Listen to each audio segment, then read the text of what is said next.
Bible సెలవిస్తారు, దేవాలయంలో శబ్దం వినబడుచున్నది. చాలామంది సేవకులు చెప్తారు, రండి మేము పిల్లల కొరకు ప్రార్థన చేస్తామని.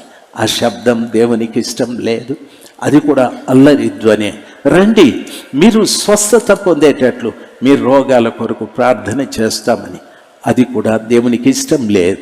దేవునికి ఇష్టం ఏదంటే పట్టణం నాశనం అయిపోతుంది. దేవుడు ఎందుకు నిన్ను ఈ పట్టణంలో నుండి ప్రత్యేకించి ఈ దేవాలయంలోకి తీసుకొచ్చాడో తెలుసా?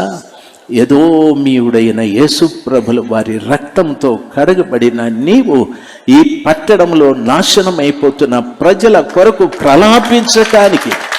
ప్రలాపించటానికి, రోదన చేయటానికి, మూలుగులు ఎడవటానికి, ఉపవాసం ఉండటానికి, తండ్రి మా పట్టణాన్ని కాపాడండి అయ్యా, మా పట్టణాన్ని కాపాడండి.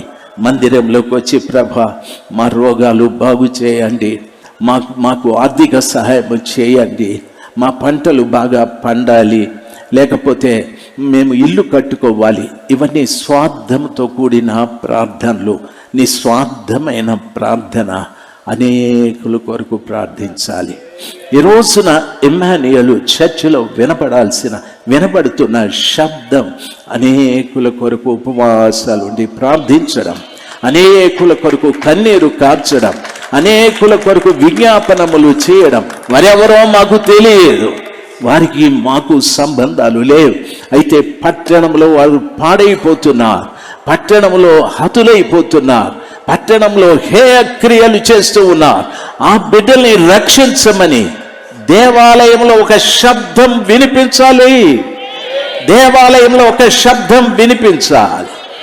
ఎదోమీయుడైన యేసయ్య దగ్గరికి వచ్చి ఆయన రక్తంతో కడగబడిన నీవు ఈ కార్యము చేయాలని బైబిల్ సెలవిస్తారు. మందిరంలోకి వచ్చి నా కొడుక్కి ఉద్యోగం కావాలా, నా కూతురికి పెళ్ళి కావాలా, నేను ఒక ఇల్లు కట్టుకోవాలా, దయచేసి కోరికలు ఉన్నాయి. అయితే ఆయన కోరికేదో, ఆయన చిత్తం ఏదో నువ్వు జరిగిస్తే నీ కోరికలు ఆయనే తీరుస్తారు. అంతేకాని బైబిల్ సెలవిస్తారు, లోకము దాని ఆశ గతించిపోతాది, దేవుని చిత్తమును జరిగించువాడు నిరంతరము జీవిస్తాడని.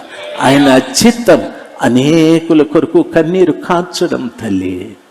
ఆయన చిత్తం అనేకుల కొరకు ఉపవసించడం,